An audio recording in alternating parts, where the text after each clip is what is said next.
there, and also get antennas set up, sites where we can use a certain number of people can go camping there.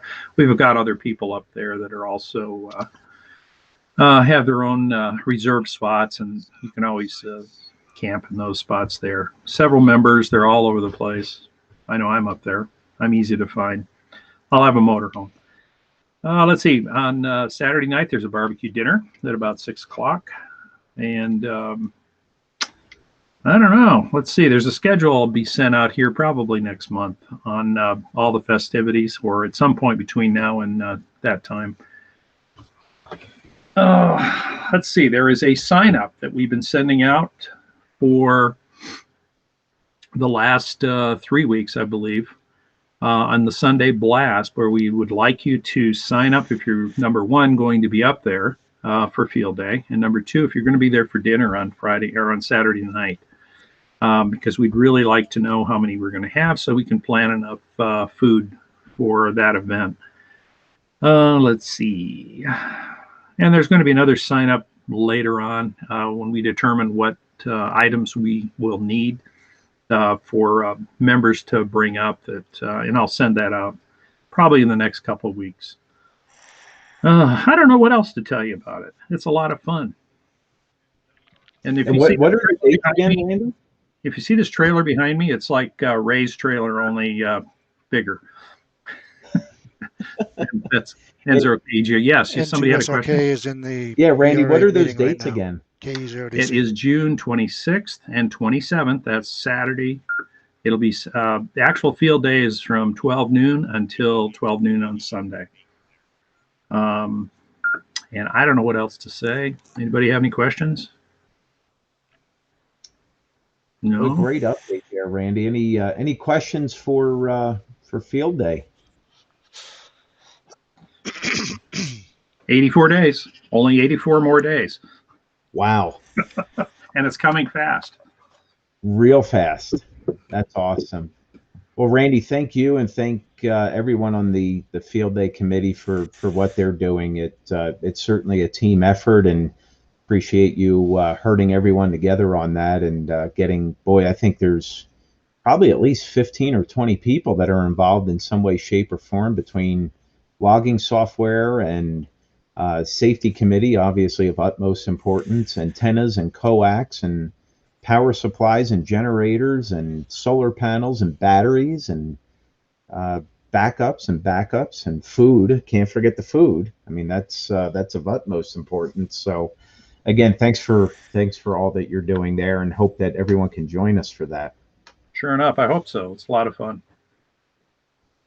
All right, thanks, Randy. Next, we'll kick it over to Doug, KE0DC. I know Doug's got double duty today. He's working diligently in the production room, and he is absolutely a key part of VE testing. So, Doug, we'll throw it over to you. Any updates on the VE testing side?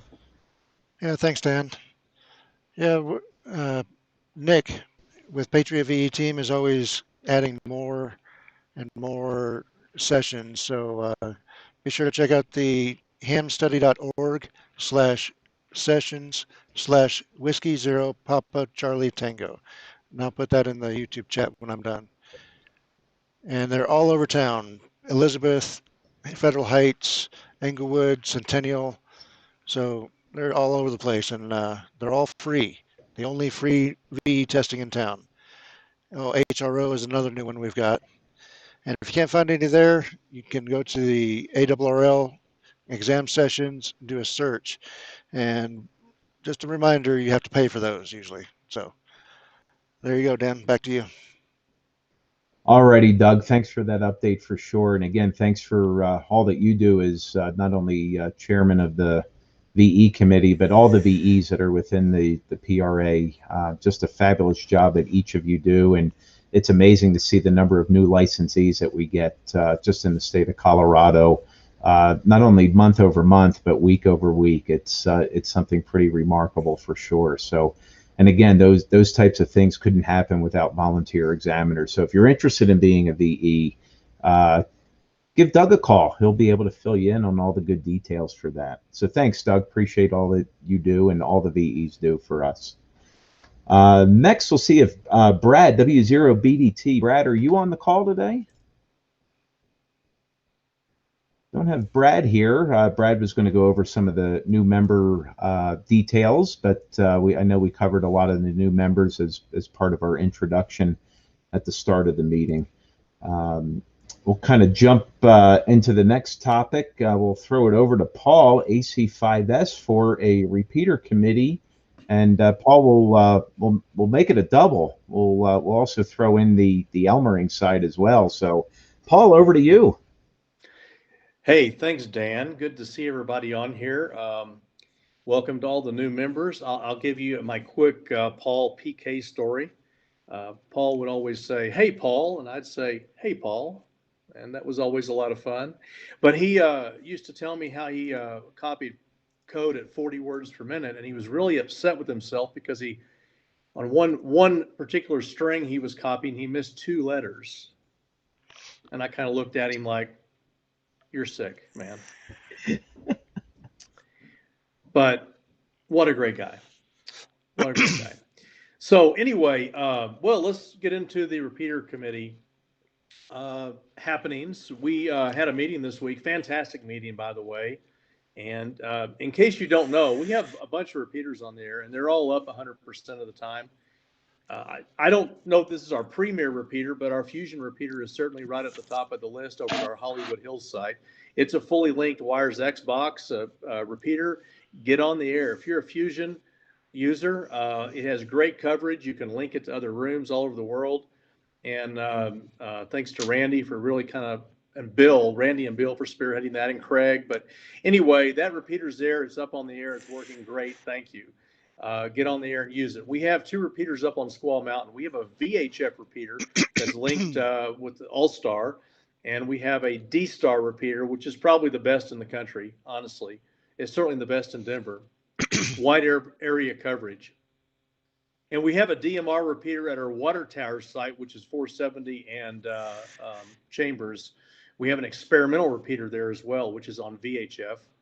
If you go into it on D-Star, you come out on D-Star. You go into it on DMR, you come out on DMR. So if you want to play around a little bit with either one of those digital modes on VHF, that's available. And then we have a DMR repeater out in Elizabeth as well. So a lot of stuff going on. We did, I want to thank the board. We did request some funding for some upgrades, and we're going to move forward with upgrading the antenna and hardline for the VHF repeater up at Squaw here sometime in the middle part of June. We're going to get it above the tree line, and it's going to work even better than it does now. And the 4th Tuesday of every month, and Brian's going to talk to you about this in a minute, we're going to slide over to the VHF repeater and do the net there. So we're trying to get some more use on the VHF repeater. So while we did get funding for almost everything that we asked for, we have been talking about doing some transcoder upgrades to improve our digital systems.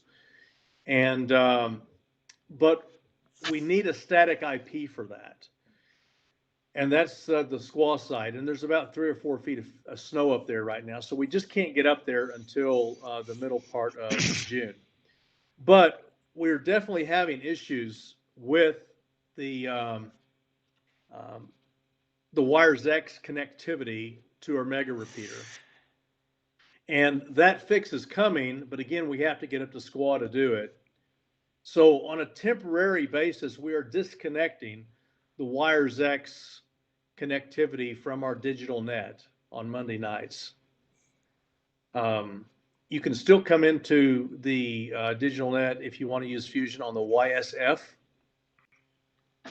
reflector, but you can no longer come into the digital net on Monday nights through the repeater or through any type of personal node you have hooked into the network.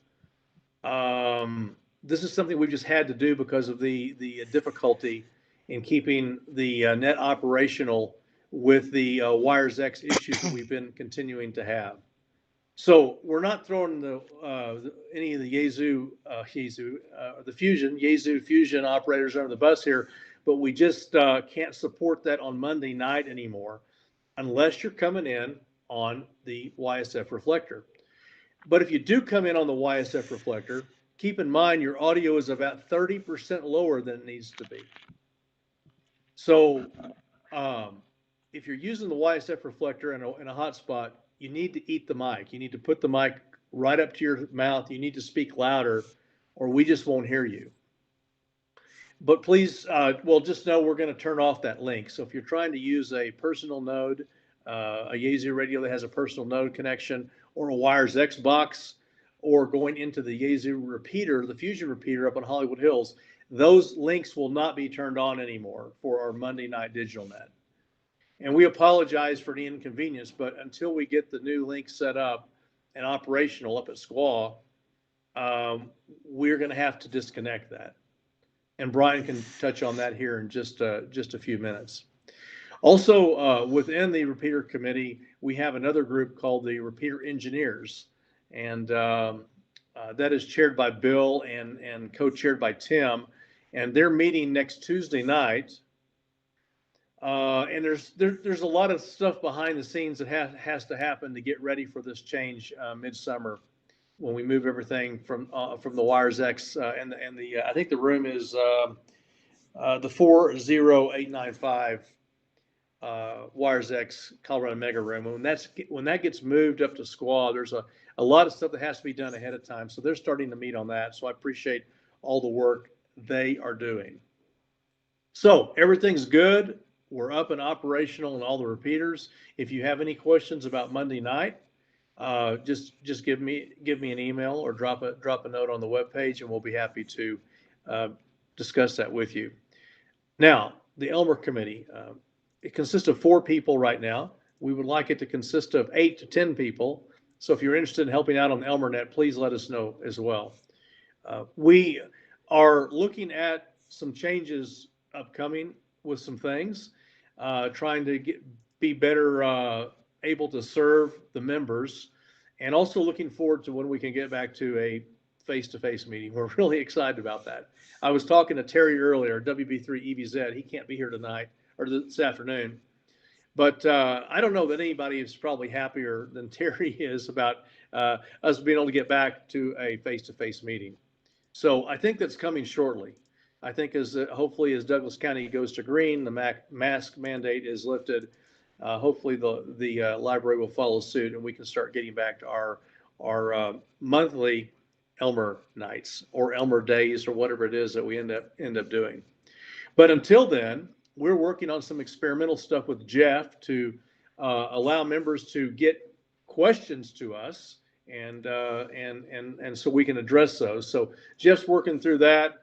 We're gonna run some tests with that and see if that works well before we roll it out. But it'll be another way for the members to be able to get a hold of the Elmer Committee, and then we'll be able to help out as well. So 73 to everybody, and Brian is going to follow me here and talk a little bit about the nets. And Brian, I don't know if you know this or not, but I looked at the calendar for April, and there's a ham by the name of Randy, K0TNG. He's the only person signed up for net control for the entire month of April. I don't know if you know that or not, but I just want to kind of lead into your report that way, and we're going to throw it over to K0FBS Brian. Over to you, Brian.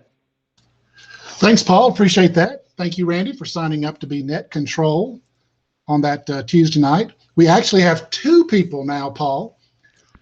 Yes, because while you were giving your report, I quickly logged in and signed up for Monday night, whatever the second Monday night is. I can't remember the date now. My wife will be out of town, so I signed up to be net control that night. But Paul is correct. We don't have any net control signups for the rest of April. That currently means that we have about 10 weekly nets that do not have a net control operator for that particular night during the month of April, because we do 3 a week at this time, Monday, Tuesday, and Thursday, and that's 12 per month, and we need 12 net control stations per month. So if you would consider dropping by there, and if you've never done net control here on the PRA YouTube channel. We have the net control training that we did a couple weeks ago. And even if you're inexperienced in net control, I'd encourage you to swing by and watch that video.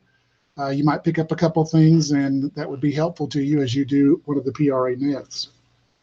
Along with that, we've had to drop a couple of nets recently, in that they didn't occur on that night. Not that we stopped doing them, but they didn't occur on that particular night recently, just because we had no net control stations that could take over.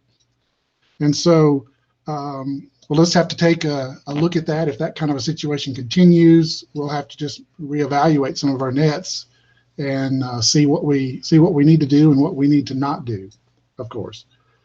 Also, as Paul was mentioning on the Monday night digital net, I want to try to make this as clear as possible for folks so that there's just no confusion. As Paul explained, we're not dropping the Yaesu C4FM Wires X part of the digital net. We're just having to drop the Wires X connection. If you have a hotspot, such as an OpenShark or a Zoom spot, those come in on the Fusion side from a different angle. They come in on the reflector, the 720 reflector, not through a Wires X connection. And so if you have a hotspot or something like that, you can still use your Yaesu C4FM Fusion radio to connect to the Monday Night Digital Net, and we would encourage you to do that. As Paul mentioned, you'll have to turn up the volume. I'm sorry, not the volume, but the gain on your microphone and hold it closer to compensate until, as Paul said, we can get up onto Squaw Mountain and install the new equipment that will solve that problem for everything. So once we've got that solved, not only does Wires X connections will they be able to join back in, but also for everybody who uses a Fusion radio, it should solve the audio problem of the audio volume being down 70% from where it should be. So again, this is just, we certainly hope this is just temporary, and that this new stuff that we get installed will solve the problem. The engineering, or the repeater committee folks working on this have said they really feel confident this will solve the problem. And everybody knows that those are some really good guys, and if they have confidence in something being the solution, everybody else should as well. But as a result, for the next couple of, for a few weeks, we're not going to be able to have some of the Wires X connectivity. So if that's, for those of you that it really impacts, I would like to hear from you about if that's a big problem. If you just have an open spot or shark spot that you can just switch to and use that way, and so it doesn't really affect you, fantastic. If it's necessary, we can consider, or not more than consider, we can figure out a way to have a Fusion net to accommodate those folks that have been, I won't say locked out, but aren't able to join on Monday nights. But again, that would be dependent upon having some kind of a net control operator from the Fusion side as well. And then the last thing I just want to emphasize is, we at the PRA are about joining folks together, not splitting them up. And this issue with the Wires X is purely a technical problem. This isn't a conflict between the different digital modes or the different types of radio users. I mean, in fact, the whole reason the digital net came about was so that we could join the D-Star, the DMR, and the Fusion people together so that all of us could be on the same digital net, even though we had different digital systems that we had to work through. And so just realize this is not about separating people, and we have no desire to do that. So that's it for me on my side, Dan and Paul. Anything else from you, Paul, before I give it back to Dan? No, not at all. Thank you, Brian, for all that information. Okay, Dan, back to you. Thanks. All right, Brian, boy, just a great update. Much appreciated there. And again, kind of to reiterate, Brian made a really key point. It's certainly about bringing people together and not separating. So again, it's a small hurdle that the team is working through diligently. And but boy, having the dynamics of multiple modes is just that. It's very dynamic, and trying to get 3 different modes to play nicely in the sandbox together sometimes takes a little bit of additional effort and some coordination there. So we appreciate everybody's patience with that, and then certainly expecting the Monday nets to go a little smoother. I know we've had some interference and some dropouts and things like that taking place, but rest assured it's working out pretty well. And then the other thing, again, I can't stress enough that if we had every member of the PRA just take one net a year, we would be covered for, I think, 216 nets. So that's pretty remarkable. So again, just one net a year is all it takes, and we really appreciate you giving back just in that little way back to the PRA and being a net control operator. Again, great way to hone in those wonderful skills of listening and copying, two very, very important parts behind amateur radio. So Brian, again, great update there for sure. And Paul, thank you for what the Repeater Committee and the Elmering Committee are doing. You guys have just done fabulous work, even in a remote situation. The number of requests and calls that come in to us for help in antennas or layout or radio programming are certainly continuing to increase. And boy, just a big shout out to the Elmering Committee and in particular Paul and Terry for what those guys are doing. So great job, gentlemen, much appreciated. Next, I want to go dive a little bit into the election committee. I had Bill slated there, and one of the things that I want to make clear, it's obvious that a lot of people take on a lot of things. And one of the things that was obvious to Bill and I as we kind of talked through a few things was, Bill has a lot of responsibility going on between the Repeater Committee and the engineering group that's with there, the HRO committee. So Bill's getting spread thin. And obviously between the Repeater Committee and the HRO committee and again, chairing the engineering side of the Repeater Committee, there's only so much bandwidth that one person can take. So Bill has absolutely volunteered to stay on the election committee, but one of the things that we absolutely need is a election committee chairperson for that. And again, this is an election year, so I'm asking nicely in a public forum now. Hopefully we can get somebody who will volunteer to be a election committee chairperson.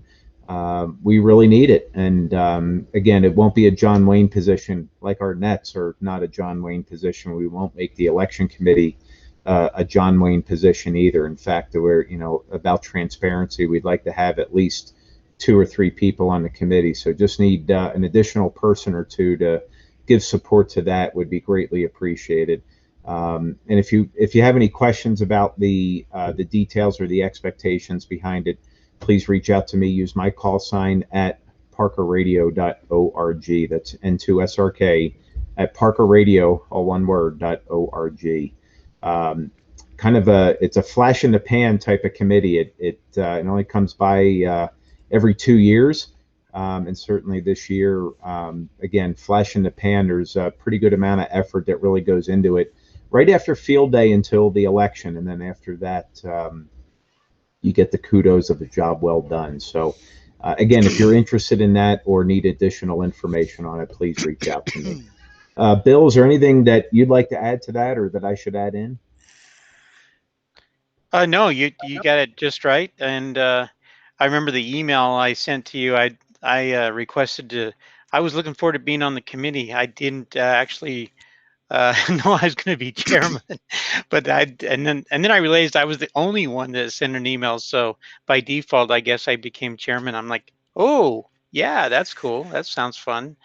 But thanks for having that conversation with me and coming to the understanding that I would much rather use my talents and have a fun doing what I wanted to do. But yeah, I appreciate all the stuff I've been able to do with the PRA. So thanks a lot for that conversation and with that understanding. But back to you.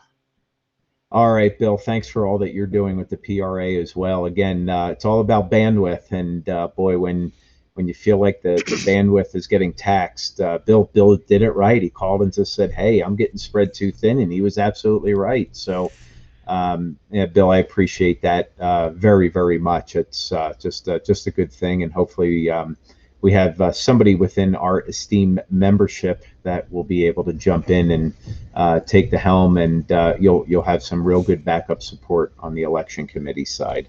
So again, reach out to me. Let me know. I'd love to have you on board for that. Let's see here. Next, we'll go into the Portable Ops Group. Paul, AC5S, what's happening with the Portable Ops Group? Well, just a lot of really fun stuff. You know, we go out every month and we in a park or somebody's backyard or somebody's ranch or whatever, and we set up equipment. And this last outing we had out at Castlewood Canyon State Park was really amazing. I think there were 6 or 7 different complete setups. I mean, different radios, different antennas. It was amazing to see how everybody does things a little differently, but the end result is usually the same. They're usually making contacts with people. So we had a great time out there and had a fantastic turnout. So we're doing something a little different, Dan, in April. On the 24th, we're doing a show and tell, and we're inviting the PRA to come out and check out what we do. We're going to have some drinks, and we're going to have maybe there'll be a little food there. You never know. But that's going to be on April the 24th. That's a Saturday. And it's going to run from about 10 o'clock until noon or maybe a little after. And we're going to be in the field or the parking lot or whatever you want to call it that's directly west of the library. Now, we were there once before as a PRA club activity. And same kind of thing, really, but we're just sponsoring it. The Parker Militia is sponsoring it this time. And so come on out about 10 o'clock. We'll be there. We'll be setting up our equipment. There'll be information that I'll get to Elizabeth so she can put that out in the blast here over the next few weeks. But come out and see what we do. See all these different types of radios that are available now that are just amazing. The different antennas, the people that use wires and different things, and buddy poles, and different types of batteries. And some people are running CW, some people are running voice, some people running digital, all on 5 watts or 10 watts and making contacts. So it's a lot of fun. You don't have to have any portable equipment to come out and visit us anytime. But if you want to come out and see what we do, this will be a great event on April the 24th in the parking lot just across the street from the library in downtown Parker. Any questions, Dan, about that? Yeah, no questions from here. We'll check the other side as well. Don't see any questions on the YouTube side. So again, yeah, as Paul mentioned, just a great opportunity, particularly if you're into portable operations or maybe you've never done it. Boy, just a great way to come out and see how people set up different radios, different setups, you know, CW, digital, all kinds of things here. Brian, K0FBS raised his hand. Brian, we'll kick it over to you. Thanks, Dan. Yeah, I just want to share that I never have attended one of these portable ops that I didn't learn something about both the radio hobby as well as setups and operations that I would have never thought about.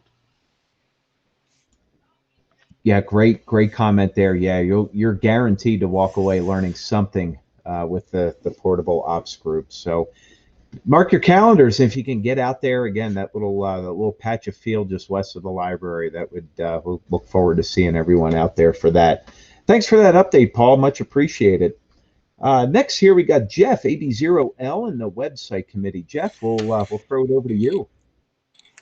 Hey, good afternoon, everybody. Alpha Bravo Zero Lima, Jeff here. Externally, the website seems to be running well. In the engine room, things aren't exactly copacetic. Without getting too far into the weeds, we're having some issues with PayPal, or PayPal's having issues with us, I guess, and we really don't know what's going on. So my plea to the membership is if your membership is done via PayPal and you're coming up for renewal soon, and you get any sort of weird errors or something doesn't seem to go right from your PayPal side, please let me know. Kind of how this works is if your membership is via PayPal, we're kind of hands off on that, actually. Basically, we send, when you sign up, we kick all that off to PayPal. They set up a recurring subscription annually. And when your renewal fires, they basically send us a notice that said, hey, this person's good, they paid for another year, and then we update your records on the website. And PayPal is claiming that we're not accepting those messages. They're called IPN messages. But the thing is we are. I mean, I see them. But I do see we're also throwing back a bunch of errors to PayPal. And I don't know why. I mean, there's nothing wrong with our system, with the logs that I can see, but part of the challenge here is our website actually is on a shared hosting. So there's, I don't know how many other websites are on there. So I don't get a great deal of visibility into what's happening from the hosting side. So we have tickets open. We'll see. We're still working hard to get this resolved. But I think the last notice that Justin got from PayPal was they were about to cancel us. So hopefully that doesn't happen. But we'll see. Anyway, if you do have any issues getting your membership renewed, you know where to find me. Alpha Bravo Zero Lima at parkradio.org, or call me on the radio. I've always got an HT on listening, so we'll get you squared away one way or another. And folks that are paying by check, I mean, no issues at all there, other than it just takes us a little time to get those processed. But we eventually get to them. I know that Ray sent over a whole bunch this morning, so we got a bunch of people's renewals put in place. So anyway, thanks again, Dan. We'll send it back to you. All right, Jeff, again, thanks for that update. And most importantly, thank you and the rest of the website committee for just a job well done. This little hiccup with PayPal is just that, just a little hurdle that I know we'll certainly get over. And I think the little finger wag from PayPal, I kind of laugh. It's kind of like getting on the umpire a little bit, and he finally turns and says, "That's enough."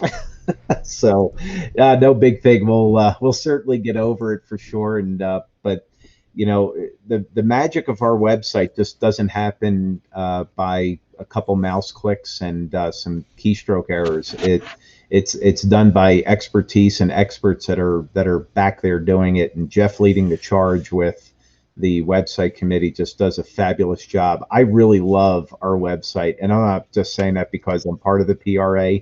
It's such a darn good website, and that absolutely is a testament to the efforts, the love and passion that Jeff and the rest of his team with the website committee put into it. So Jeff, job well done, my friend.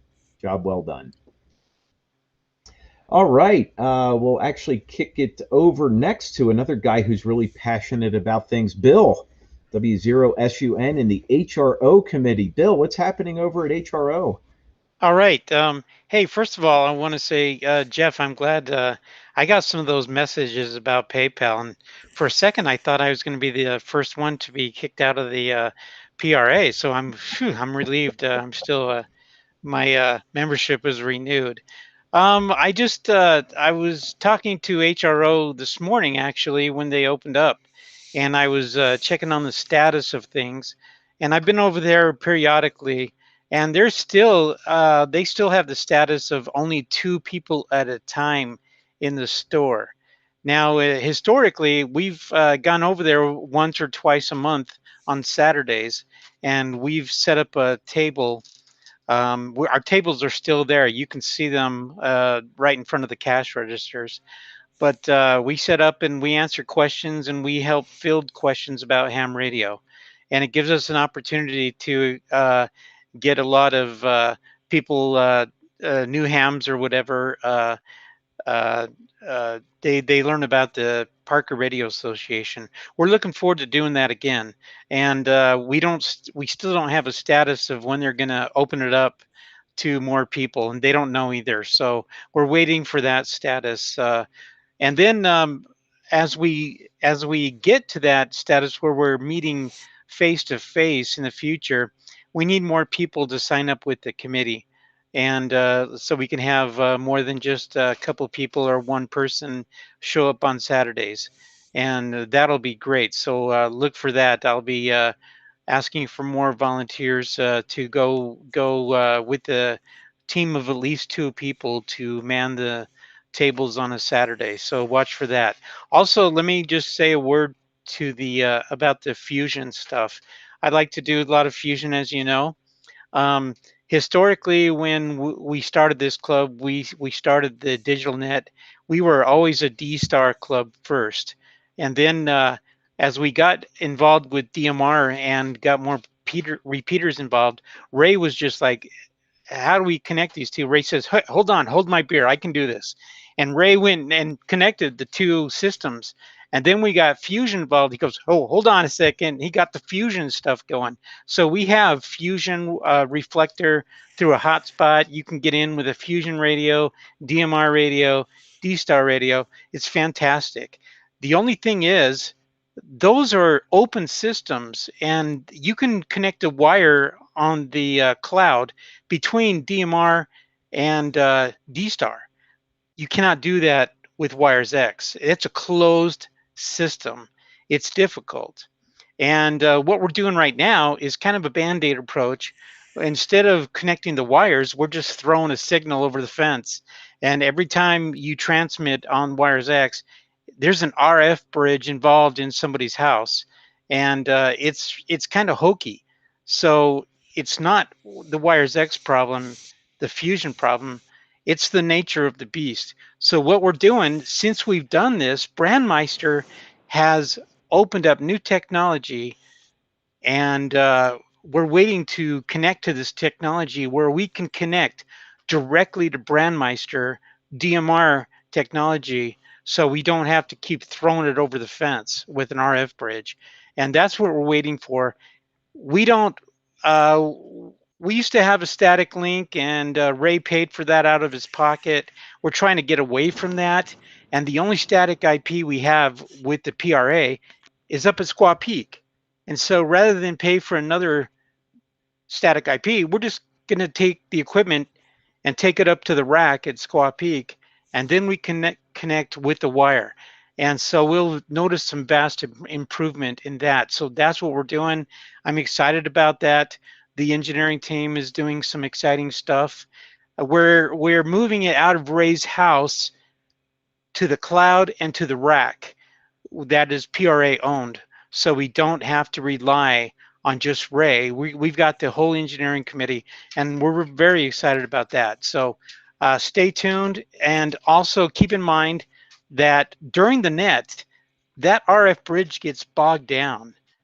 It's good for the first maybe a minute of conversation, but then after that, it gets really bogged down, and we've tuned it so it's a little bit better, but we don't want to hose up the rest of the digital net.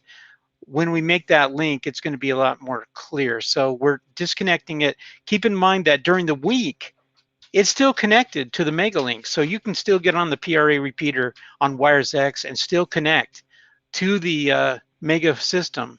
Now, it might not be all the time, but we're going to do some training with the ElmerNet, how to disconnect to the Megalink and how to reconnect it to the Megalink. Craig and I are doing videos to show how to do that for each radio. And so stay tuned for that. So we got some exciting things happening. So stay tuned for the Wires X connection. And then again, Ray's not going to be so involved, so he's not going to have to like hold his beer and get connected. Instead, we got the whole team doing that. So it's some exciting stuff. I just wanted to add that 2 cents. And so thanks a lot. And back to Dan. This is W0SUN. All righty, way to go, Bill. Appreciate that update for sure. That that picture and that landscape that you just provided just gives utmost clarity there for sure. So much appreciated for all that you do, and thanks for also partnering with our friends over at HRO, our favorite candy store in Denver. I don't believe Tom NI0L is on the call. Tom, are you there?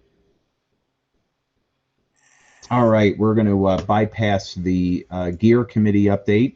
I'll just give a real brief ARRL update. One of the things you should mark your calendars for, World Amateur Radio Day is actually coming up on April 18th. So, boy, what a great way to continue to be ambassadors to our wonderful hobby is to participate in World Amateur Radio Day. That's going to be on Sunday, April the 18th. So certainly some good things are planned there for sure. Maybe our wonderful PRA may be able to do something as well. That would be kind of neat. A couple other little updates. Actually, we have a club to our west, the one of the Utah amateur radio clubs, in particular the Ogden Amateur Radio Club, actually celebrated its 100th anniversary. So pretty cool to see that just within the division we have a club that is 100 years young. So there's going to come a point in time where the PRA is going to meet that as well. But I want to certainly provide a kudos out to the OARC there in Ogden, Utah, for 100 years of ham radio. That's kind of neat. And what you may have noticed also, the announcement regarding the $35 application fee. So just to give some clarity behind that, the FCC is not yet collecting that $35 application. There was some scuttlebutt in the last couple of weeks. I kicked around online that it's going into effect now, it's active, or it's going into effect on April 19th. That's just not the case. The FCC won't start collecting that fee until sometime later this year. So wanted to provide a update for people on that so that they have it available. So with that in mind, if you're looking to do an upgrade, or maybe you're looking for that vanity call sign, maybe the time to do it is now before that fee comes into place. So just a couple brief updates going on there from the ARRL side. So if there's any questions that you have regarding the ARRL, please feel free to reach out to me. If you are a member of the ARRL, I want to thank you for that. Again, just a great part of the membership is not only the great publications that come out. QST comes out once a month, just great stuff there. But for some of the new hams, or maybe you're returning to the hobby, one great publication that comes out is On the Air magazine. On the Air comes out about every 2 to 3 months. Boy, just a great way to start getting your feet wet back into amateur radio. I really enjoy reading the articles that are in On the Air because they're broken down simply. They provide just enough flavor, but they also have a great deal of information that's available there. So if you are a league member, check that out for sure. You have access to this online, and that's the neat part of being an ARRL member, is that not only do you get QST, you have access to On the Air, you have access to QEX, another cool little magazine, which is for those that like to experiment and tinker with things. I think we all do. There's some neat projects that are in there as well. And then another great one, the National Contest Journal.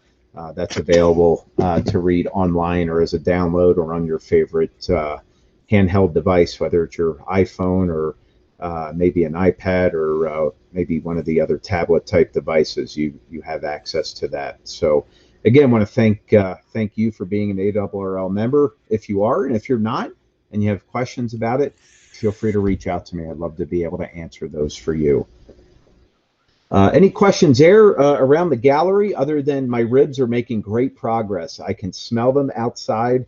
I got the basement door open, and there's just a nice little gentle aroma of some wonderfully smoked ribs that is just emanating through my basement. I'm licking my chops right now. Those things can't get done soon enough. I think Ray, Scott wants to come over for some ribs. Yeah, Scott, you know where I live. Come on over. There's plenty of cold beer in the fridge for sure. Ray N0KEG. I don't know if Ray is on the call. Ray, are you there by chance? Hey, how's it going? Hey, there he is. Ray, what's up? Over to you. We'll let you do a HF Loaner update. Oh yeah, no, that program is alive and kicking well. All the loaners are almost out right now. The 7300's out. It's due back in a couple 3 weeks. The 991 is due back in the next week. The 705 I just got back today, but there's a list for that. He's going to turn around and go right back out. Right now there's I got one guy waiting on the 7300, and after this current loan for the 705, there's nobody on the list. So, but that I'll probably hook up with Ralph here in the next couple of days to get that radio over to him. So we're a full month out from that one being back in available status. But yeah, it's going well. Lots of people are borrowing the radios, which is great. We want to get them out there and used, and make sure they're all shook down for field day. So yeah, if you want to get hooked up with the radio now, Justin is going to be helping me out with the loaners here again for a little while. So I'll be the guy for I'd say the next week or so. And after that, it's going to transition back to Justin. I got to go out of town for a couple of weeks to help family members having surgery. So all that to say, it's going well. Hit me up the next week or so. And after that, Justin will be able to get the radio in your hands. So that's about it. Back to you, sir. All righty, Ray. Sounds good. And obviously you're in the war room there tinkering, which is always good to see for sure. He's got the soldering iron out. I see boards. It's all good stuff happening in Ray's shack. Patrick, AIHC, we'll throw it over to you. Is there anything you'd like to update us on via Keepers or Amazon Smile? No real updates other than to remind folks that we have them. So if you go to smile.amazon.com, Parker Radio Association doesn't take anything away from you, but it gives us a little bit of a donation from Amazon that adds up over time, a few $100 a year for us. King Supers, which has been a much better avenue revenue-wise for us. No guarantee that it keeps running forever or that they don't change the program or something else happens, like an asteroid hits the moon or something. But we get a pretty decent amount of money from that, a couple of $1,000s a year, actually. It's on the website, and as a reminder, you can go sign up. You just use, what is it, Community Rewards? Is that what it is, Tim? Community Rewards.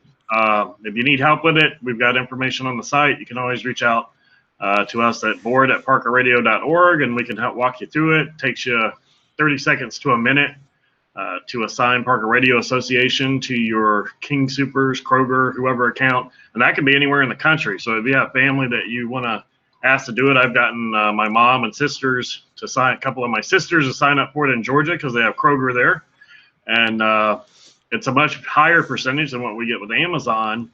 You just do it once and you don't see anything, but every time you buy something from King Supers, I don't think it counts on gas, but everything, or gift cards, gas and gift cards, I think is the only thing. Everything else, though, we get a pretty decent little percentage from those guys, and we get some nice quarterly checks off of that. So just a reminder, if you haven't done it, it just takes you a few minutes to sign up, a little bit of your time, and then it doesn't cost you anything after that. So back to you, Dan. All right, Patrick. Mahalo. I appreciate that update for sure, and enjoy your time over there in Hawaii. That everyone else on this call is envious for sure. Again, a couple great programs between King Supers and Amazon Smile. We'd love to have you participate in that. It's a great way for us to generate some useful dollars that certainly go back into the organization, not only through the loaner program, but obviously funding our committees as well. We funded a pretty good amount of dollars this year for our committees, and we want to be able to do more. So if you're able to select the Parker Radio Association of your charity as your charity of choice, either through Amazon Smile or King Supers, we greatly appreciate it. Just to give a quick update, the Douglas County Library in Parker, they are starting to hold limited meetings again, but those meetings in the exhibit halls are limited to 25 people right now. We have tried to reserve both exhibit halls, but one of the things that we run into is that our face-to-face meetings have typically been more than 50 people at a time, sometimes over 60. So we're keeping a close eye on that. We are in about every 2 weeks. We're having I'm having a phone call with the library to find out what their status is on starting to open that up a little bit more. They were very non-committal when I talked to them on Friday, but at the same time too, they're giving some indications that things may be loosening up a little bit. So as soon as we have firm word on that, as well as through consulting with the balance of the board, we'll keep everyone updated on that for sure. A couple other things coming up. Our next meeting, May 29th. So that's going to be out there a little bit. I know we've been kind of in like a 3-week spacing schedule right now. So our next meeting will be on May 29th, and we'll update as to whether that will be virtual or the possibility of being face-to-face. So more info on that to come. I want to kick it around the room to see if there for any soapbox comments. So any new licenses, any new upgrades? I see Randy was shaking his hand. So we have any new licensees, any recent upgrades, or maybe a new DX entity contacted. So Randy, K0TNG, we'll throw it over to you. Yeah, I just have one important update. 84 days, field day, June's 26th and 27th, and it gets really dark up there, so you're going to need one of these. That's all. All right, good deal. I saw Sherwin had his hand up. Sherwin, we'll throw it over to you. Oh, you're on mute, by the way. Yeah, I was just going to let you guys know I went to HRO at the beginning of the month, and the 13th I got my general. So I got my general. Hey! Congratulations. So now I'm working up setting up a dipole. I went ahead and bought another radio because I wanted to, give myself something. So now I got a 7300 and a 9918. All right. Okay, so now I got both, and I got to decide what I'm going to put in my trailer, but I haven't decided yet. Probably either another 73 or another 991, more than likely. Because that's great. Believe it or not, I got a friend that's got property right over Squall Valley there, right over the Kenosha Pass. He's got 37 acres there, right over the pass, and that's where I have my trailer. And so that's why I'm going to go out there. I already asked him if I could set up some antennas, and he said sure. Oh, that's so a good friend. I do his solar projects, and then he helps me do my radio. Excellent. So other than that, it's all good. And he's been a friend of my family's for 20 years. So I don't think he's going to kick me off anytime soon. Well, congratulations on your upgrade, Sherwin. That's awesome. Welcome to a lot of HF now. A lot. Yep, not just a little. And like I say, now I got to figure out how to do it without the HOA being all over me. So I'm going to start with a chameleon dipole and see what happens. Very good. Okay. Well, congratulations on that. Anyone else have any soapbox comments?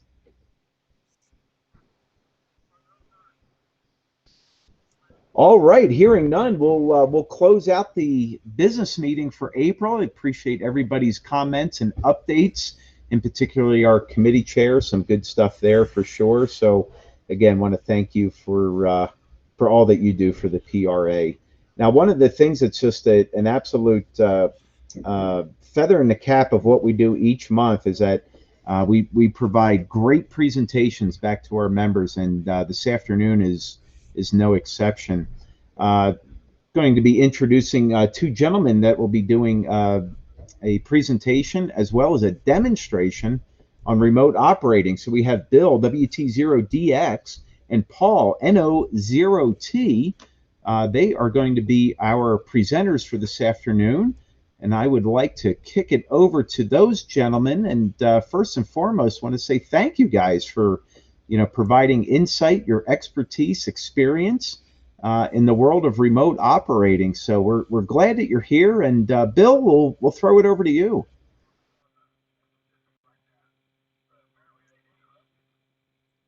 All right. Should be sharing my screen now. Let me know if you can see that. Looks good. Okay. So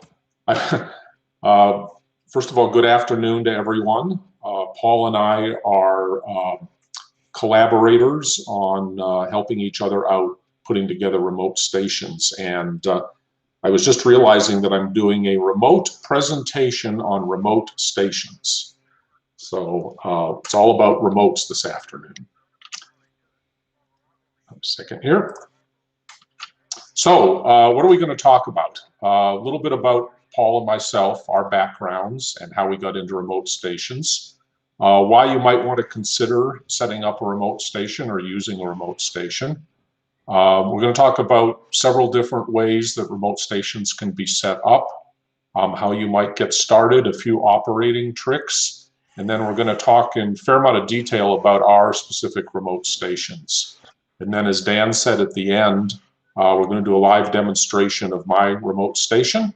And also there is a lengthy appendix, which we won't go through, that's available in this presentation. And certainly I'm happy to make this presentation available to anyone after the meeting. In the picture here, you see Paul at our remote summer retreat in Crested Butte, Colorado. And Paul's operating his station back here in Denver from the vacation house in Crested Butte. And we'll talk a little bit more about that operation towards the end of the presentation. So about myself, been a ham since 1968, had several different call letters, operated for many different states. And for the past 8 or 10 years, I was living up in Evergreen, Colorado, no homeowners association. But I started experimenting with remote stations initially in September of 2018. I set up a very simple little station at my son's house in Los Alamos, New Mexico. And that was my first taste of playing around with remote stations. And then in June of 2019, I set up my current remote station, which I'll talk about in greater detail.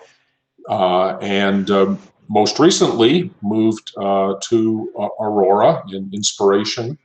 That was in June 2020. Obviously, there's a very strict homeowners association here, but that mercifully hasn't affected my operations since I do it primarily from the remote station. I went into my logbook yesterday just to see how many contacts I've made since I set up this remote station in June of 2019, and I have over 14,000 remote contacts. Now, as Dan mentioned, I am a contester, and Paul and I often will do multi-op contests. So, quite a few thousand of those are from contest operations.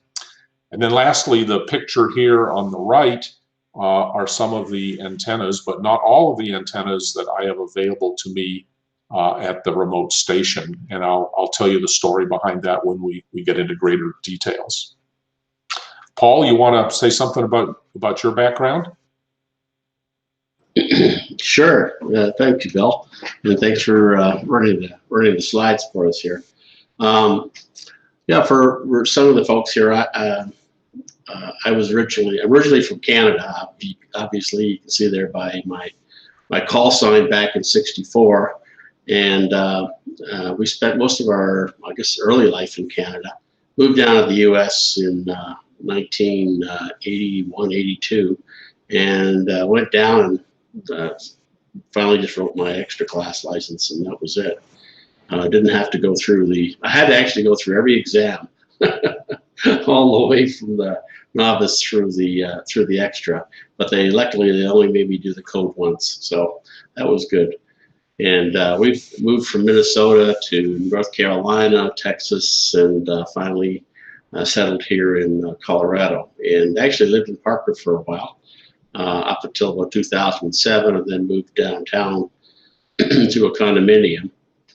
And so I was off the air for a while, and wanted to get back on again. So back in 2018, my daughter, she bought a place not too far from her condominium downtown, and luckily it didn't have an HOA or anything, so she let me put my antennas up on there. It's very, very modest site, and I've done about 5,000 remote, maybe 5,500 remote contacts, I think, since I started up here. Thanks, Paul. So let's talk about why you might want to have a remote station. There's many reasons for doing that. First of all is to have remote access of your home station when you're away from home, or remote access of another station. Could be a second home, it could be a friend's station, could be remote access of some super stations that we'll talk about. Could be, as Paul and I have done, where we've done multi-operation in contest, multi-op, without leaving our homes, which has been a lot of fun. Possibly you can't operate at home, or you can't do very well operating at home due to homeowner or CCR restrictions. Again, you can operate while you're traveling or at a vacation home. And last but not least, you can impress your friends, even if they're not ham radio operators, with this cool thing that you've got called a remote station. Paul was also chatting with me last night and said, well, you know, some of us, even when we have stations at home now, with all the RF noise that's being generated in our neighborhoods, you know, just can't do as well as we used to do. So maybe it's time to think about setting something up at another location. So there's a number of different ways that you can set up a remote station. And we're going to talk about kind of 4 main techniques that are used. The first one is what I call web browser access, and that's where there are stations that have been set up by other hams that you can access merely by using a web browser. Also, there are, I'll say, software programs that let you access your equipment remotely.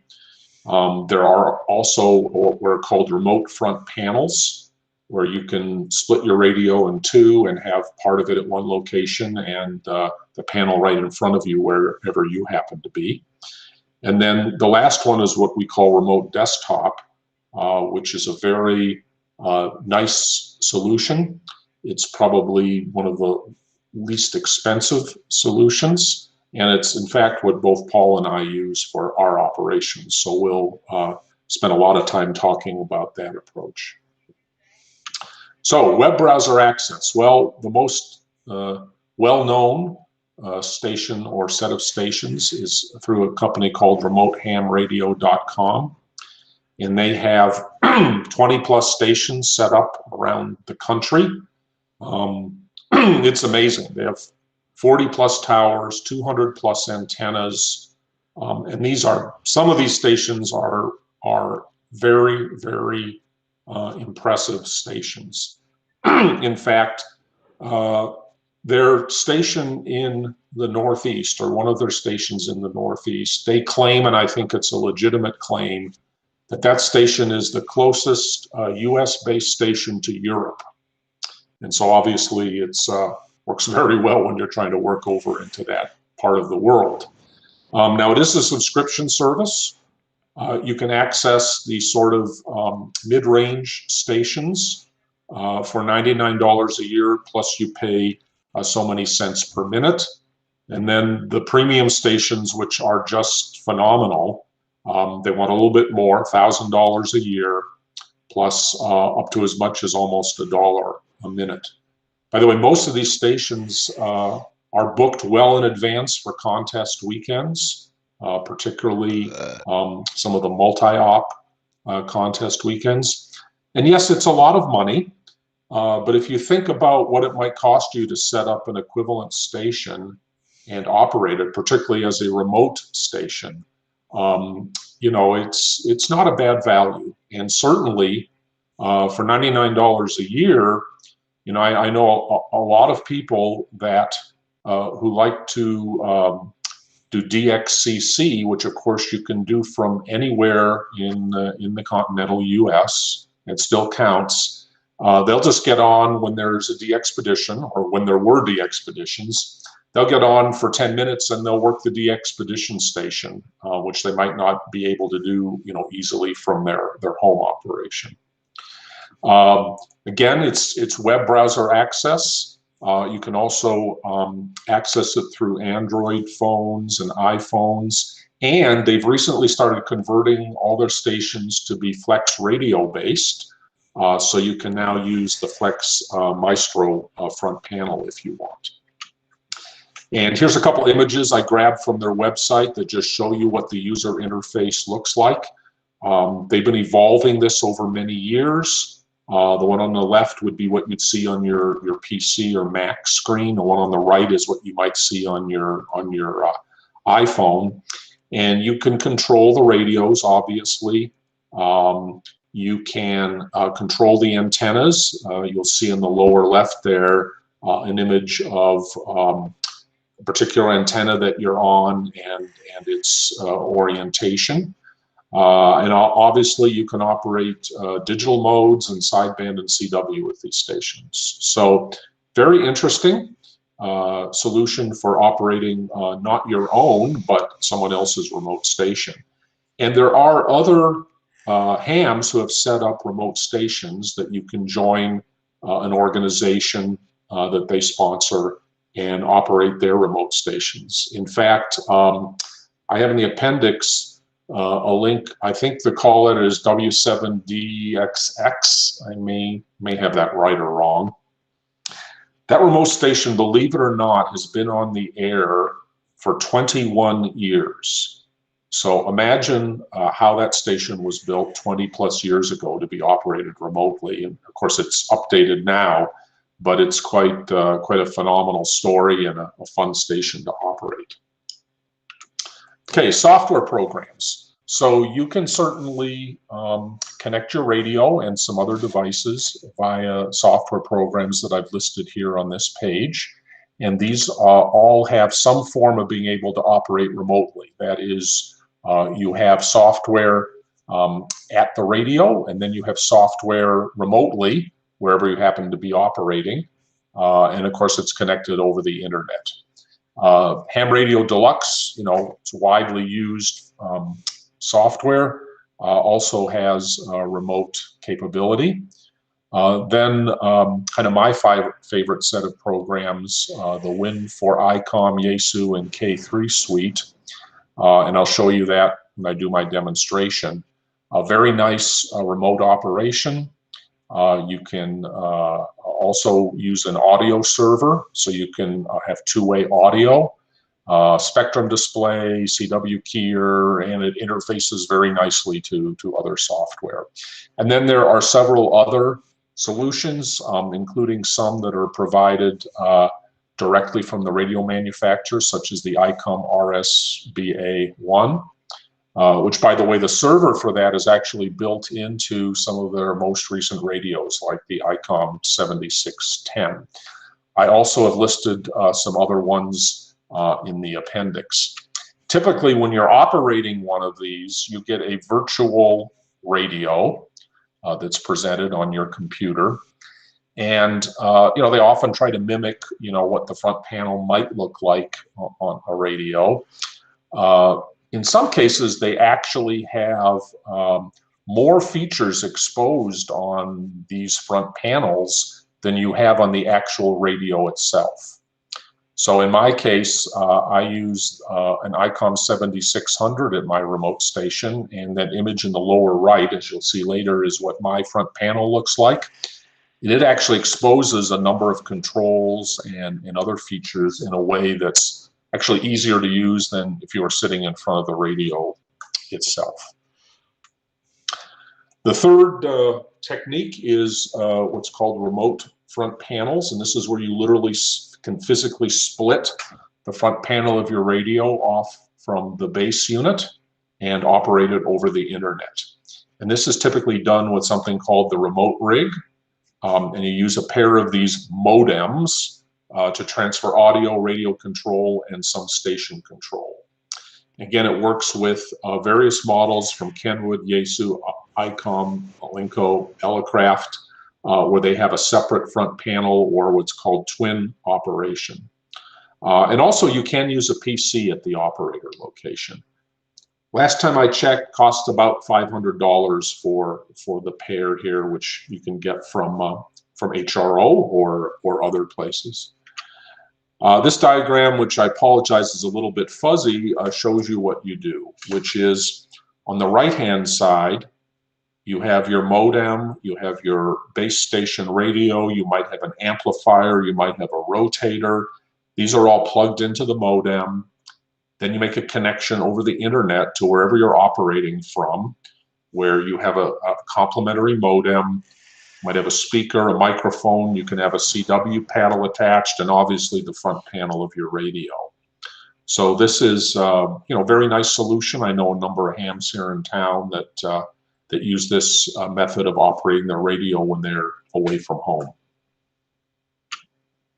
And of course, if you're lucky enough to have a flex radio, they have the Maestro front panel and works with several of their models, and really feel like you've got the radio right in front of you there. Okay, let's talk about remote desktop. This is what Paul and I use. It's what quite a few people have adopted. And it's really a method of accessing remotely a computer that's located in your shack or where all the radio equipment is. Because of that, you can use any of your favorite software that would normally run on a computer sitting in your shack. Could be your logging program, rig control programs, etc. And they don't have to have a special remote feature. Because what you're doing is you're using one of these remote desktop programs to connect into your shack. So basically, you're just taking the monitors and the keyboards that you have in your shack and you're remoting them to wherever you're operating from. And in fact, on this local computer, you'll see the shack computer and everything in the station. The programs that are typically used, well, used to be TeamViewer. And I put it up here just for historical purposes. They've gotten rather particular lately and really don't support hobby or personal operation as they did in the past. So there are quite a few other very good choices, some of which are free, some of which have a modest annual fee for personal usage. Paul and I happen to use a program called SplashTop for our primary programs, and then we use another one called AnyDesk as a backup in case there are any issues with that primary solution. I've also seen a lot of people use Chrome Remote Desktop or Google Remote Desktop. There's also Windows Remote Desktop. There's something called Real VNC. Anyway, I've got a lot of links to these programs in the appendix.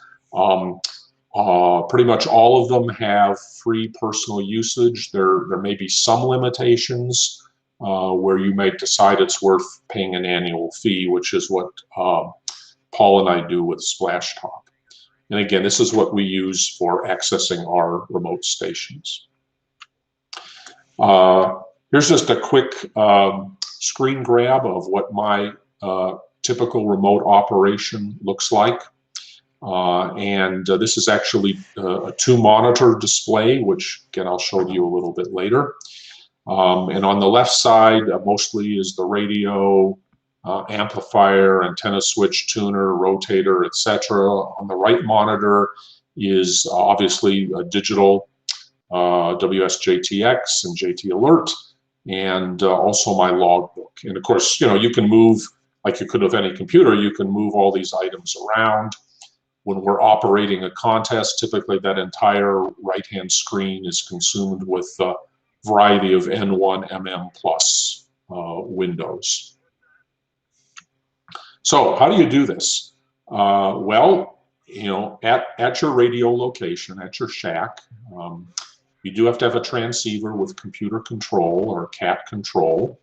You'll also want some audio interfaces in and out of your radio. A lot of the newer radios, of course, have a direct USB connection, or you can, always use a sound card adapter from your computer. You may want a CW interface.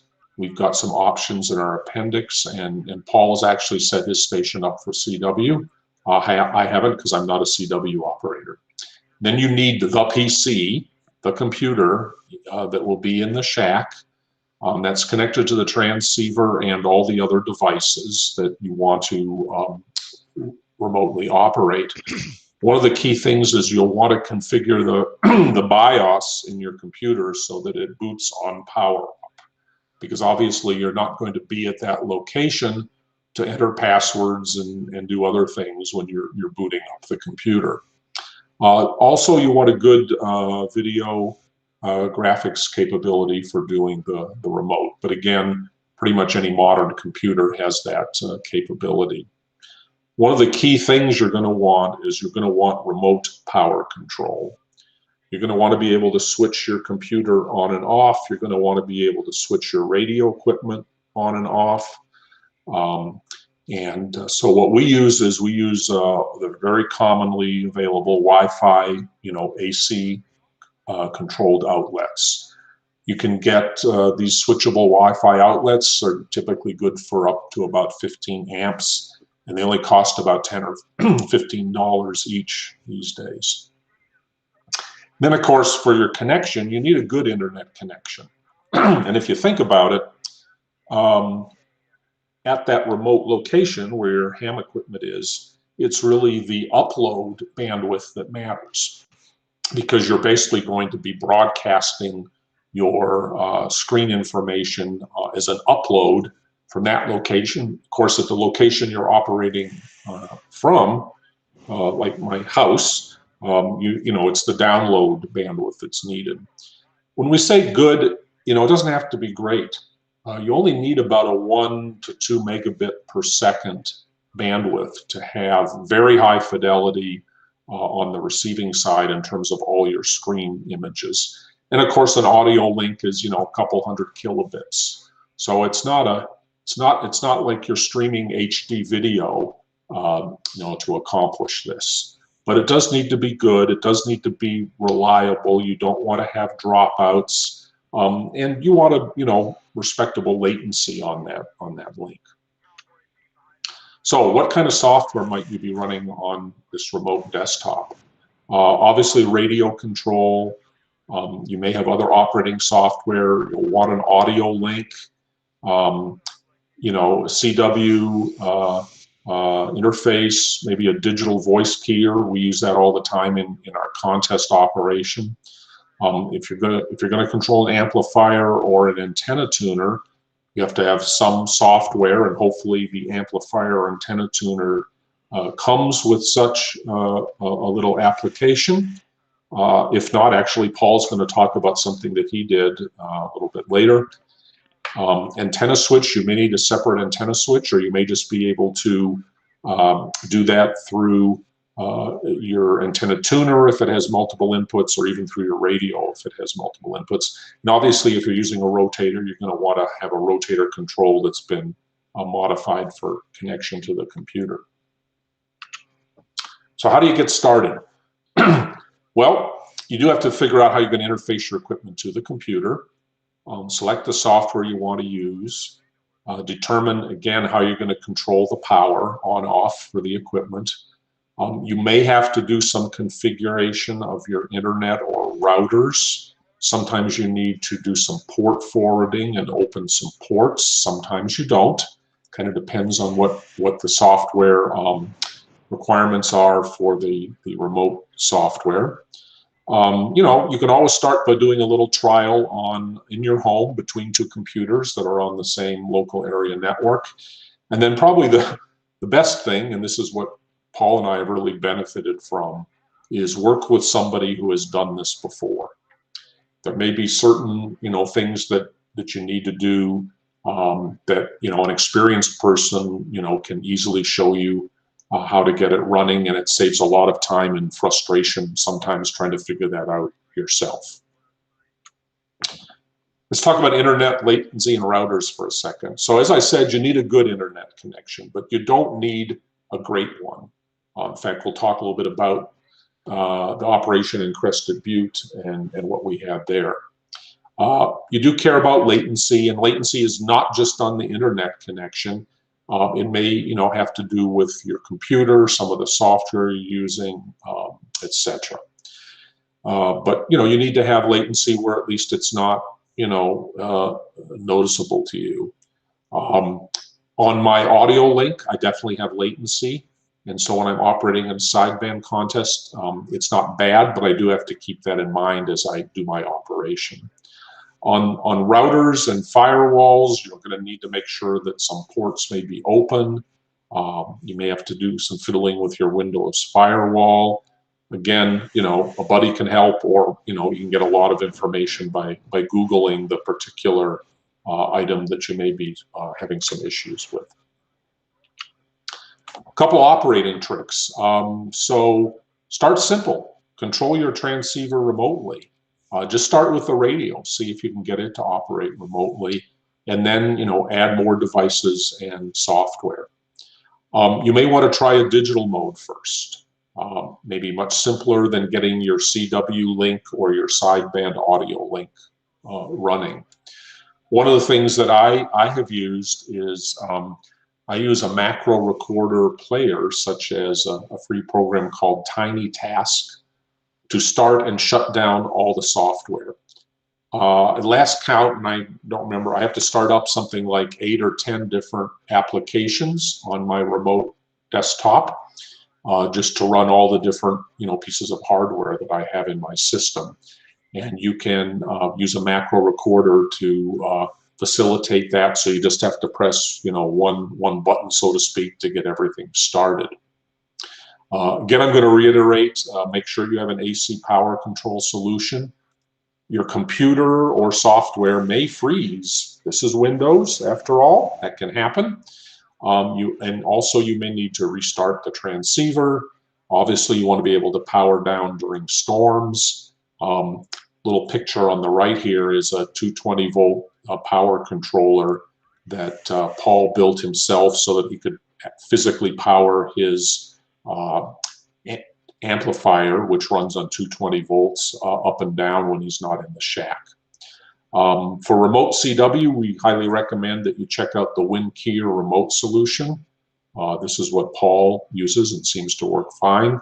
And I've got a couple more links, where folks have put a lot of time and effort into describing their remote stations.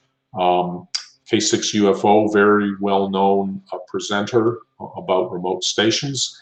And then W0QL, located here in the Denver area, has a fascinating blog about his off-grid station that he set up, I think, out in the Elizabeth area.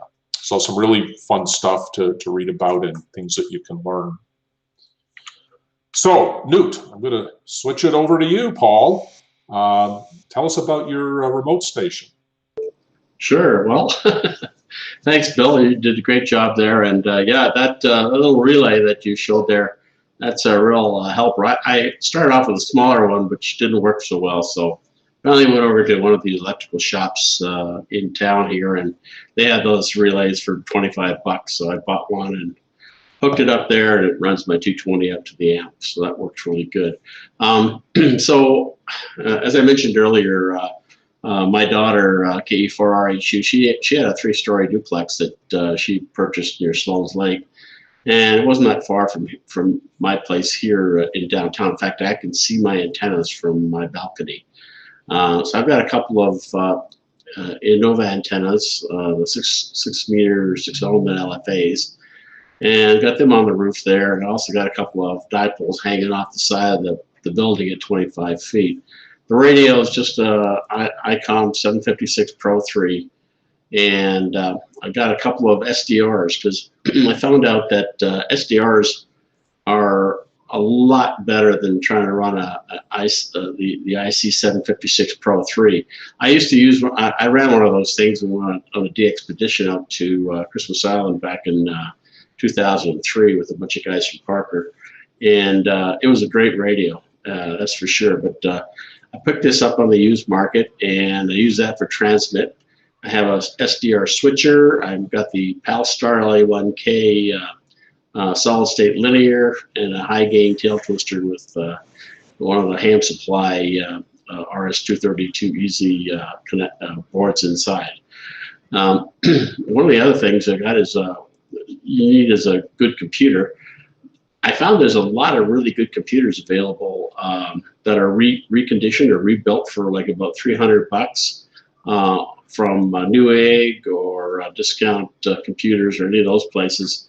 They're refurbished Lenovo's, and you get a really good. I've got an i7 that I'm running right now, and it works really well. Node-RED is another software that I found out about just about I don't know, maybe about a few months back, and it's a piece of software that it's a programming software that allows you to build an interface. The LA1K didn't have a very good interface. I found one guy that made one, TRX Manager, a fellow in France, but he's he stopped supporting that, retiring. And so I had to go out and find something else. And this Node-RED really works well. I'll show you a picture of it anyway here in a minute. The N3FJP is my logging software, WSJTX for digital, JT Alert, Ham Radio Deluxe.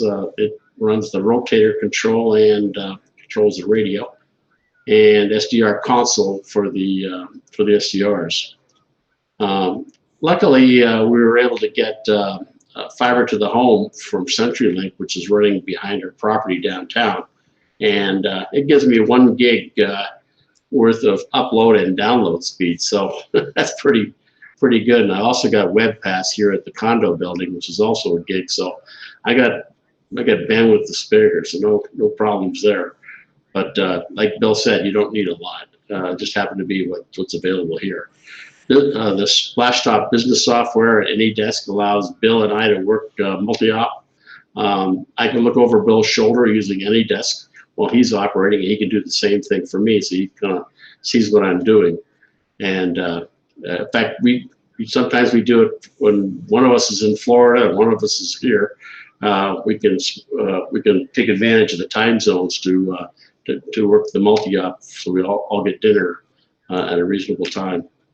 And we use the Wi-Fi remote things I got off of Amazon for I don't know, I think like $20 or something like that. And the computer and wasn't that expensive either. Just so you get a kind of an idea. Outside of the radio equipment and the antennas, which you normally have for a base station, I'd probably have about maybe $900 to $1,000 invested. So it's a pretty reasonable way to get to run a remote station.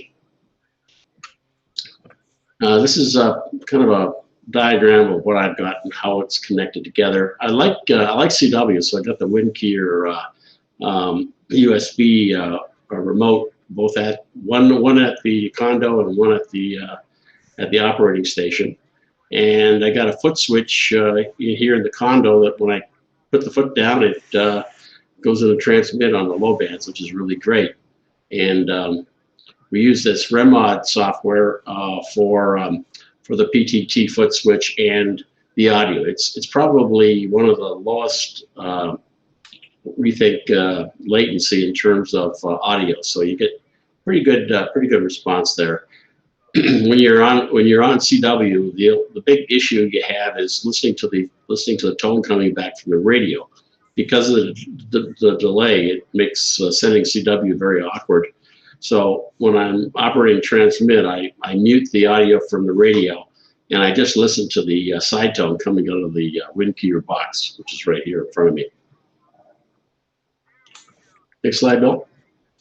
And this is what I have at the radio site itself. Those are not my antennas; they're just a picture I stole off the internet. But I do have the SDRs, which are really small things. They're great. And a Windows 10 Pro 64 computer, works like gangbusters. Cat control, as Bill mentioned earlier, for the radio. I've got the Node-RED software for managing the amplifier, because the amplifier didn't come with a cat control or a remote control, but it did have a test port on the back, which they can use for controlling an antenna tuner and other things. I found out that if I just take those commands and use that as an API, I can program it so that I have a screen that allows me to see everything going on with the amplifier, right down to the temperature of the solid state PA transistors. And I think that's pretty much everything on there. I think I mentioned a lot of this. This is what the actual station looks like. So it's really small. In fact, it has to be small because I'm borrowing some space from my daughter in her third floor room. So she let me put it in there on her, as long as it didn't have a lot of wires. And just so you know, she also has a sheepadoodle, one of those dogs. And this week he decided he wanted to sniff around the computer, and he disconnected my USB ports. So I couldn't figure out why my antenna rotator didn't work anymore. She plugged it in for me. So it's always good to have someone around who knows a little bit about the radio.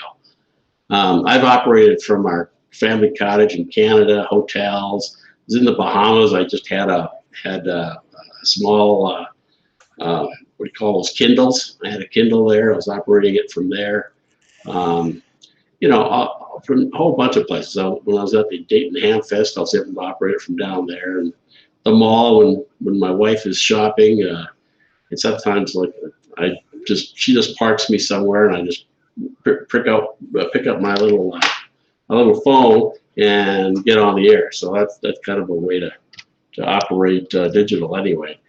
And and then of course we have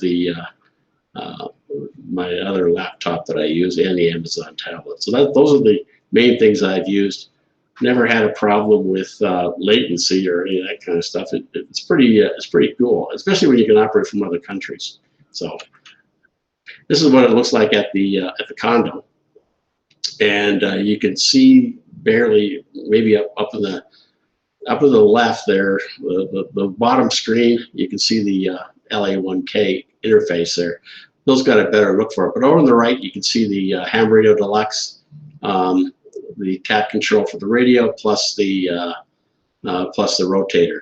And I've also, on the SDR, one of the nice things about the SDR is that I can have multiple windows open for different frequencies. So I can see if something's going on the band that I'm not hearing at that particular point, and I can just click and point, and I can switch my receiver to a different frequency instantly. It's a little bit faster.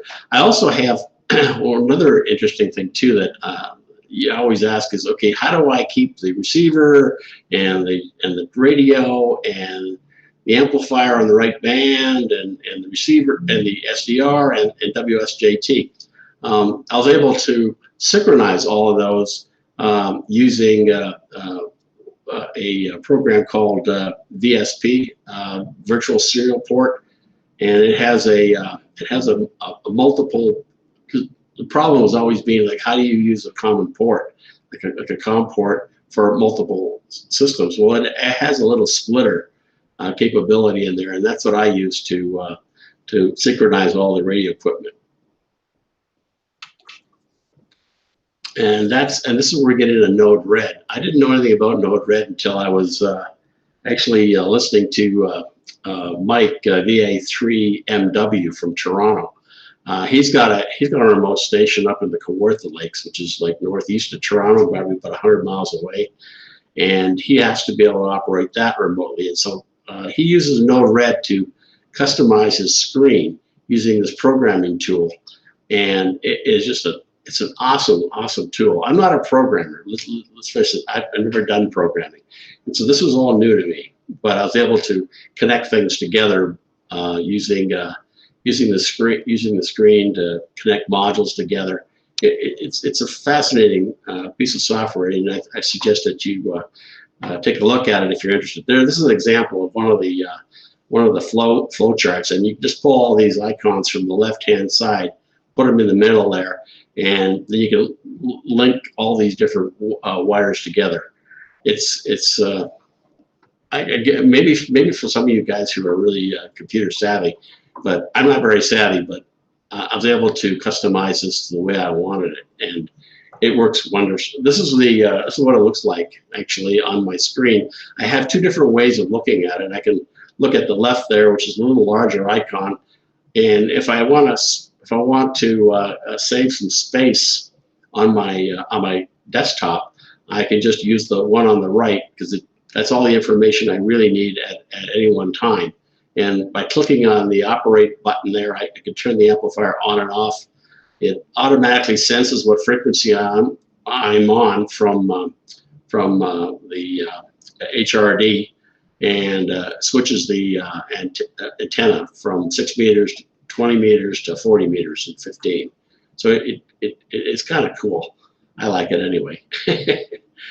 And I can still see all the the information about the radio, the voltage of the current and everything else. Okay, Go ahead. Yeah, thanks. So I'm going to talk about my station now. And I have a station, very lucky for me, is actually located at another ham's house. And you may or may not know Randy, K0EU. He has a house and a very nice set of antennas in the western Denver suburbs. And here's a list of just some of the antennas, but not all of the antennas that I have access to. This set of antennas is really the best set of antennas I've ever operated with in my 50+ year career as a ham radio operator. So in a sense, this remote station is the best station that I've ever had also. And again, very nice set of antennas.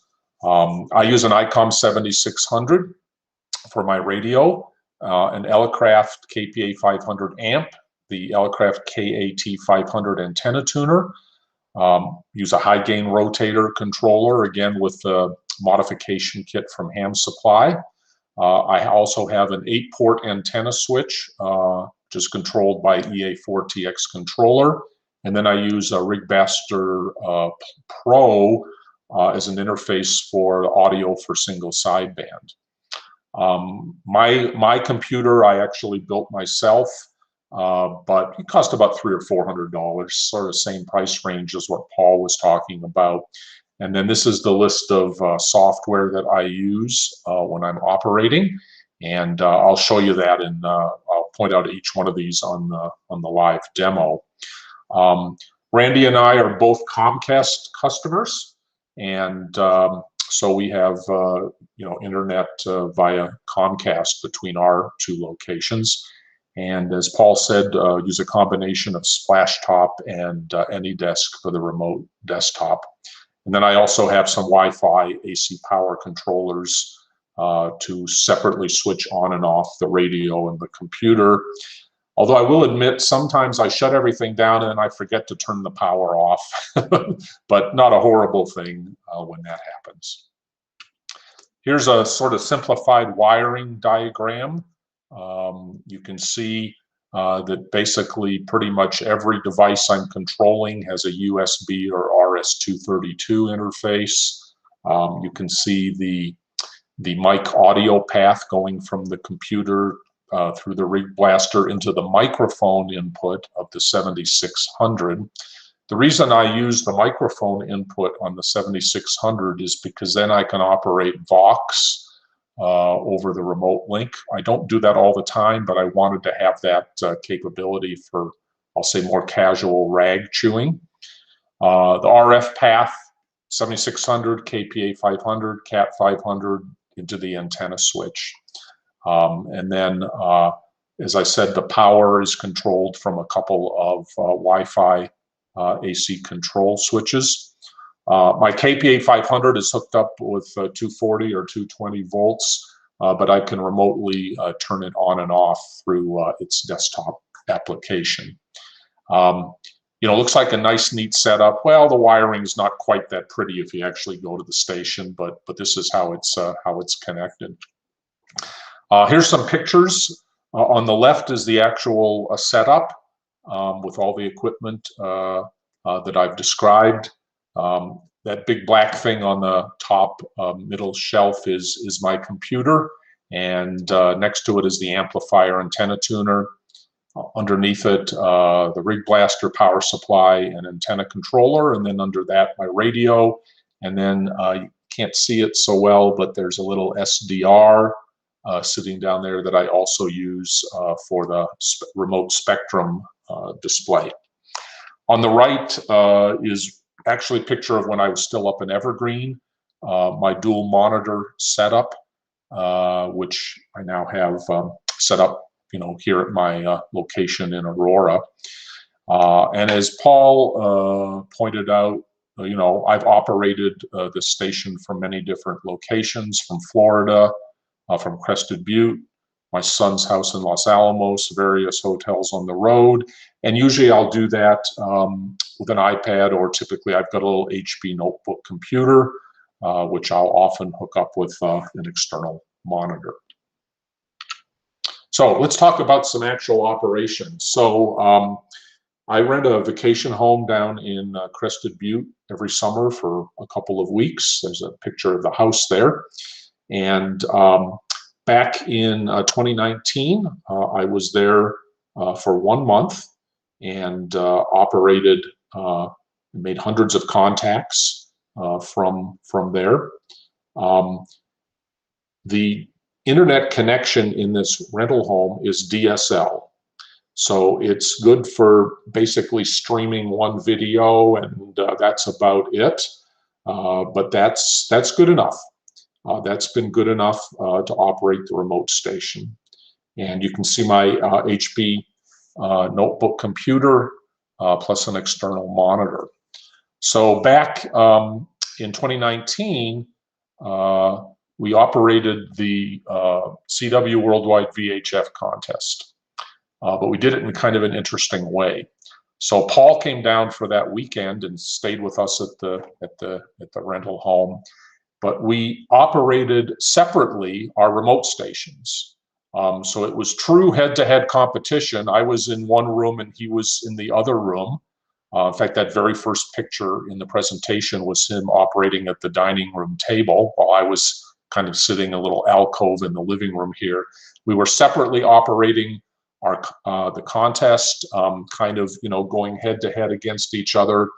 Paul, I swear I really didn't sabotage your computer for the first 3 hours that it didn't work properly, but nevertheless, we had a lot of fun. And, again, it was a great operation. This year, I'm actually going to be there during field day. I won't be operating field day, at that house. I'm not going to throw in antennas up or anything else. I'll probably do a little remote operation back here to Denver just to get on the air. Also, we've had great luck operating some contests. We've done some digital contests, done some sideband contests. As Paul said, it's a lot of fun doing a multi-op to a remote station. We can operate conveniently from our homes. We can stagger operating times. We'll usually each get on for a couple of hours, operate, and then the next person gets on for a couple hours, and we just go back and forth through the weekend. Did really well on some digital contests. As you can see, got a nice little certificate from the 2020 FT Roundup, and also did rather well in the RIDI Roundup. First time I've made over 1,000 contacts in a contest during that weekend. So that kind of brings us to the end of the presentation. What I'm going to do now is bring up my remote station. I'll also obviously open up for questions here in a minute. You can email me at WT0DX1@gmail.com if you'd like a copy of this presentation, or if you have any questions about doing remote stations. So let me make sure I can bring up the remote station. And here we go. Hopefully, can someone tell me, are you seeing the remote station now? Yes, it's looking good, Bill. We see it. Okay, thank you. So I only have a one-screen display here, for the Google share, but I can actually, and I can slide over so you can see the second screen, and I'll come back to that in a minute here. So back on the first screen, what do I have? Obviously, the radio front panel is prominently displayed here. Gives me, as I said, full access to all the important features and functions of the radio. I have an antenna switch up here, and this lists and shows some of the antennas that I have access to. Right now I'm on a tri-band beam that's about 90 feet in the air, and you can see it's basically pointed southeast. I can, change the rotor position just by clicking on the screen. And now it's going to move back to 90 degrees. I'll leave it there and we'll see what I need to do when we're operating. I have amplifier control here, and I'm actually going to put it in operate mode so that when we transmit, I'll be using the amplifier. And then I have an antenna switcher, an antenna tuner up here, the Cat 500. And so if I need to adjust antennas, I can do that. I don't need to do that right now on the tri-bander when I'm on 15 meters. Let me slide over and just show you the second screen right now. I've got WSJTX set up and running. Also use JT Alert, and then I use the Log4 OM logging program. All the log entries that you see here right now were from this morning. I hadn't operated my remote station in a few days, so I got on and wanted to make sure that everything was operating properly.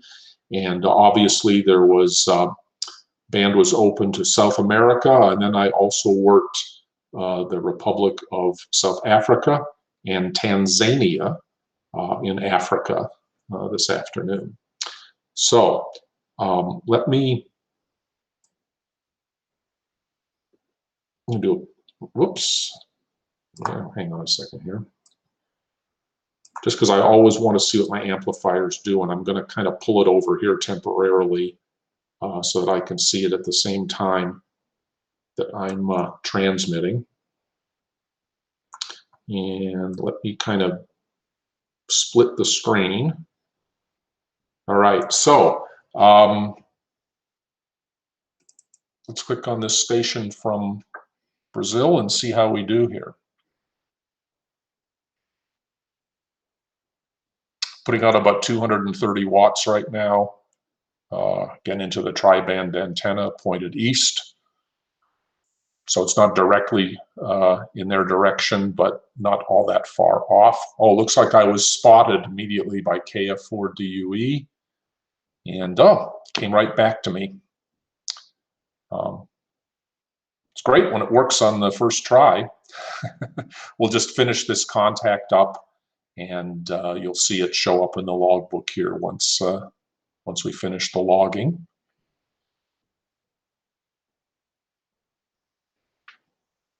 Getting spotted by a few other stations also.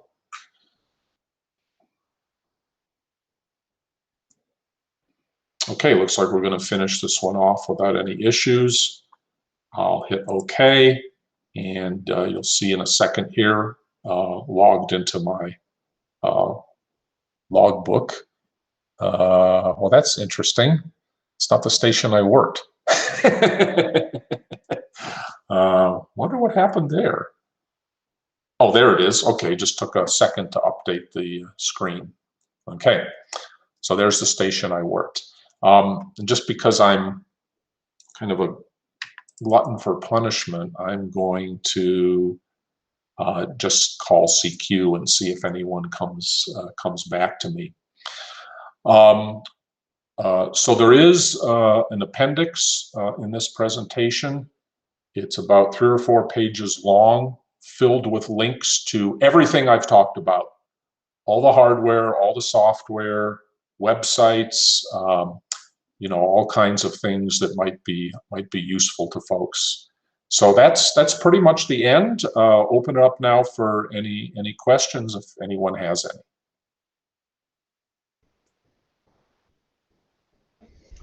Hey, great job, Bill. I do have one question. You had mentioned latency, and both you fine gentlemen mentioned it.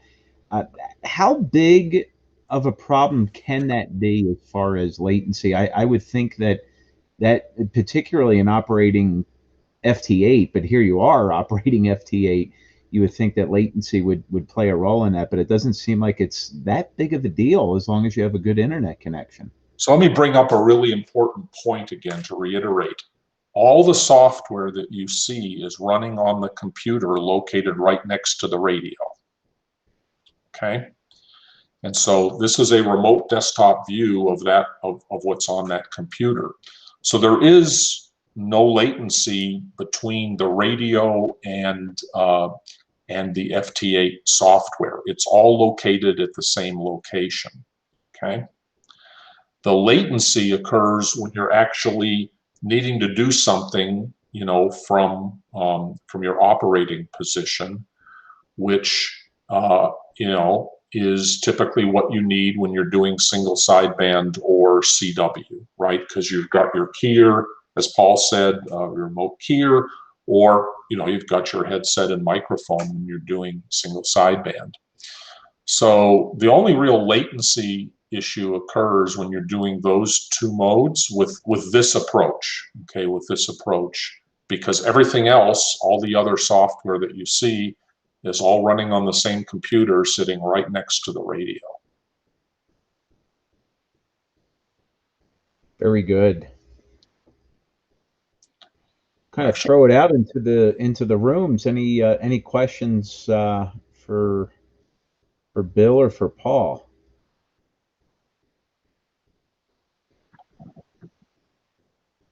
Okay, well, we either did a great job or not. I'll report everybody to sleep. Yeah, I can't tell. In fact, I can't tell if anyone's still even listening. No, I see. Yeah, Randy's waving his hand that he's still in there, and I'm checking your screen there to see if there was anybody coming back to you on your DX calls. It didn't look like it, and I actually jumped over to 15 meters, and boy, oh boy, it's obvious how special it is to have a remote station that has not only height but good antennas and towers, because the things that you're decoding, I'm not decoding. Yeah, I you know, again, I don't take any credit for this antenna setup. This was put up by Randy, K0EU, and you know, he built this up over about 25-year period, and you know, just a marvelous set of antennas. So even our contest results, it's, you know, I'm going to say 90% the antennas and 10%, you know, Paul and my modest skills as operators. So I'm actually going to try something here just for a second, since things seem to be a little bit meager here on 15 meters right now. Let me switch over to 20 meters, which of course will be a madhouse. And so I just switched over to that band. And hey, Bill, while you're doing that, I just got one thing I'd like to mention with the guys in Parker. I'm looking for a remote site right now for my receiver. I'm trying to find another place so that I can put a pair of 5-element M² antennas and a computer. So if you know anybody who's got a site there that's relatively quiet for 6 meters, I'd love to talk to them. yeah, I'm going to respond to a station here. Okay.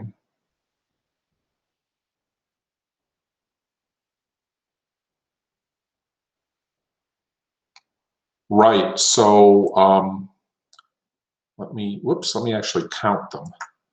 So the radio is 1, rotator 2, 3 for the switch, 4 for antenna tuner, 5 for the amplifier, you know, 6, 7, 8. So there's 8 different programs that I'm running at the same time, which again could be done, you know, by anybody who's got the same equipment just on their local computer, right? But this is one of the reasons I use this macro recorder to start up the operation. Is it's just you know, it's just a lot of software to start up every time you're going to start up your station. There was a question about lightning protection. I don't have any. Make it simple. my radio is the protector. In my case, again, I inherited, operation at Randy's house. I actually did buy a set of lightning arresters or lightning protectors for every one of the antennas that I'm using. In his case, sometimes, he will just disconnect antennas. He's there at his house, he can do it. Obviously, I can't do it. So we set up kind of another set of lightning arresters at his house for my operation. I shouldn't say this out loud. In the 25 years that he's operated at this location, and he has a 90-foot tower and a 120-foot tower, he's never been hit by lightning. But he was still, very concerned about it because, again, I don't have any way that I can, easily physically disconnect the antennas, except, through an antenna switch, which, isn't a huge amount of protection. So we did put in the lightning arresters for that. And good grounding. Oh yeah, good grounding, everything else. I mean, it's a well-built installation. I am finishing up a contact here. Again, done very easily from the remote station. In fact, all this equipment, pretty much all this equipment that I'm talking about, I used to operate firsthand up in Evergreen when I had my station set up there. And I used basically all the same software, except of course it was running on the computer right next to the radio right in front of me. And one of the marvelous things, and you may not be able to tell it through the Google Meets, is the fidelity of the screens that I'm seeing on my remote setup that I'm sitting in front of right now. The quality of the display is just as good as if I was sitting right in front of the actual computer with the same monitors. So it's not fuzzy, it's not delayed, it doesn't, you don't get any breakups on the screen. It looks great. It's as if I'm really sitting right at the radio station. Hey, Bill, you may want to mention that we don't have monitors actually physically connected to the computers at the remote sites. We use little plugs that Bill found. Yeah, so there's, in fact, there's a link to that, or there's a comment in the appendix. Thank you for mentioning that, Paul. You can buy what's called dummy HDMI headers, and you plug those into your computer. By the way, they cost like $10 each, okay? You plug them into your computer, and the computer thinks a real monitor is connected. And you can actually set the resolution on that simulated monitor up to like 4K resolution. And hence the computer thinks it's got a 2K or HDTV or 4K monitor connected. And then when you connect with your remote software, it can scale to exactly the same level of resolution. Your computer's happy, the remote software's happy, and the operator is happy. So again, these are some of the little tricks that we've learned, to set things up, save a few bucks. In fact, when I go, the few times that I go to Randy's house because I've got some maintenance to do, I don't bother actually hooking up a monitor and keyboard, even though I'm sitting right in front of the equipment. I take my little notebook computer and I connect in remotely. Even though I'm sitting right in front of the equipment, I connect in remotely and use the screen on that computer. And Bill, I don't know how to use my ICOM 756 Pro 3 anymore because I'm so used to using the screens with all the different knobs and controls that I don't even know how to go down through the menu system of these radios to figure out what I want to try to do. So it's worked out great. Yeah, I mean, it's again been very enjoyable to operate remotely. So any other questions? For a question for both of you, what's your favorite mode to operate? So I would say, well, Paul and I operate a bunch of different digital modes, right? I will say that when I've had a lot of fun operating meteor scatter on 6 meters, okay, just because it's kind of a fun mode to operate. You know, I operate FT4 and FT8, you know, primarily during contests these days. I enjoy RTTY, particularly during a contest, because it is you call it a digital mode, but, you know, the little bit of personality can come through even in a contest when you're operating RTTY, because people can, you know, program slightly different responses. And if you actually run into somebody that you know, you can just do a little RTTY rag chew there during the contest. Obviously, you know, single sideband is a lot of fun. Probably the most fun in that respect is if it's a you know, if it's a contest that has a lot of domestic operators and the propagation is good. With these antennas, you can do what's called a run, where basically you sit on a frequency and you call CQ. And I have, during a few contests, that run has lasted for 2 to 3 hours, where after every contact, someone else was calling me. It's a little bit like being on a DXpedition. And I literally have had a few times where there were so many stations calling me that I couldn't pick out more than a single letter from somebody's call. And, you know, I'll call that fun until you've been doing that for a couple hours, and then you're just plain worn out by the whole thing. But been able to do all of that operating my remote. Now, Paul, I'll let you answer. I'll be pretty quick here. I love CW, especially on contests. And I only have, like I say, a couple of dipoles that I have access to. So I play with those things. I like 6 meters a lot because I've been operating 6 for many, many years, and love the digital modes. I like CW. I like sideband. When I can find somebody on there, which is why I have the multiple receivers running at the same time. Low bands, SDR is just awesome for working CW and pileups. You can just slice the guy aside here. Really good. That's about it. What other questions does everyone have? Looks like you're still chasing them, Paul. That looks like you're trying to work. Is that Puerto Rico now? Yeah, trying to work. I'm trying to call some of the stronger stations just because, you know, better luck in getting a response during a demo. But yeah, I've worked a few here while we've been talking. Yeah. Yeah, I've been working a few. I see. That's good. That's real good. Yeah.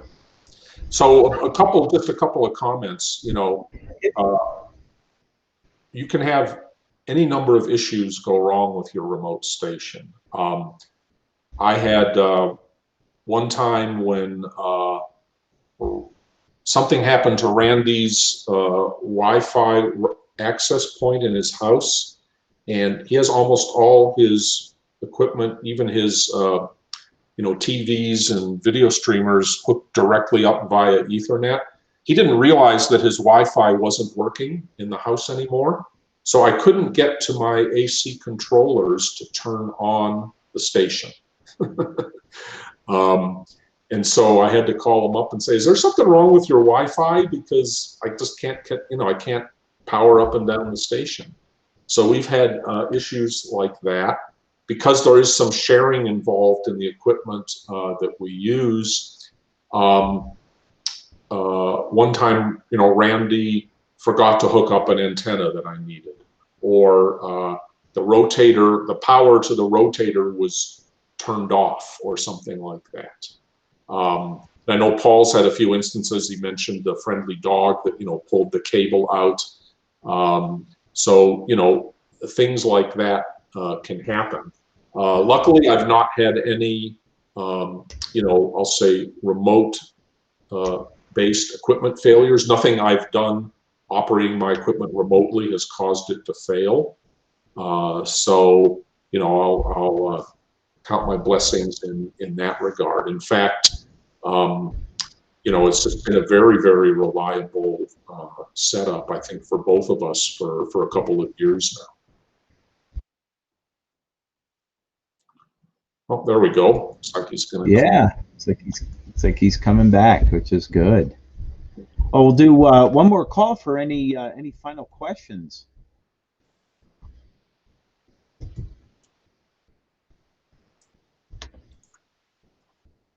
Well, I'm not hearing any. Bill, Paul, boy, guys, what a great presentation. This was really, really cool. And I think that, I know for me, some of the key takeaways were just some of the different software you use to remote in. I think that, I've used I've used the Google desktop before, but some of the others that you've mentioned I've never used. So I'm going to certainly give that a try for some of my remote operating. I think that'll work out pretty well. And gentlemen, again, I can't thank you enough for your time, your talent, and sharing the treasures that you have in remote operating. I know I've gotten you guys in the logbook a few times, particularly during contests, and that's a lot of fun for sure. And being able to put the faces behind the call sign, and then knowing what the radio setup is just so cool. And we couldn't be more fortunate to have you both here. So again, I want to thank you both for sharing what you know and everything that you have regarding remote operating. Just a really, really cool setup. I'll add one final thing. One of the things that made my head spin around early on when I was doing remote operating was I was in Florida operating the station back here in Denver. I contacted somebody that was like, in the same city in Florida, and it just hurt my head a little bit to think about the whole thing. No, that would send me spinning for sure. And I think if you shared that comment of, we're in the same city, but the transmitter's back in Colorado, that would make the person on the other end's head spin as well. Yeah. Well, guys, again, thank you. Just great stuff. And boy, just two thumbs up. I know that our members are fortunate to have just a great presentation and something like this. And again, thank you for sharing it with us. And I know that we'll have it as a great resource for the members of the PRA for sure. So again, thank you for just a great presentation, and job well done, guys. Thank you. Thank you. It's fun talking about all this too. It was fun. Good. Well, that's going to wrap it up for the April edition of the PRA. Again, thanks to Bill and Paul for just a great presentation. And I'd like to thank all the committee chairs as well for their updates this month. And we'll see you next month. But at the same time, don't wait for a virtual meeting or the next face-to-face. Exercise those privileges. Get on the air. Go make a contact remotely with Bill and Paul while you're at it. That'll be good stuff for sure. So on behalf of the rest of the leadership of the PRA, this is Dan, N2SRK, saying 7-3. We'll see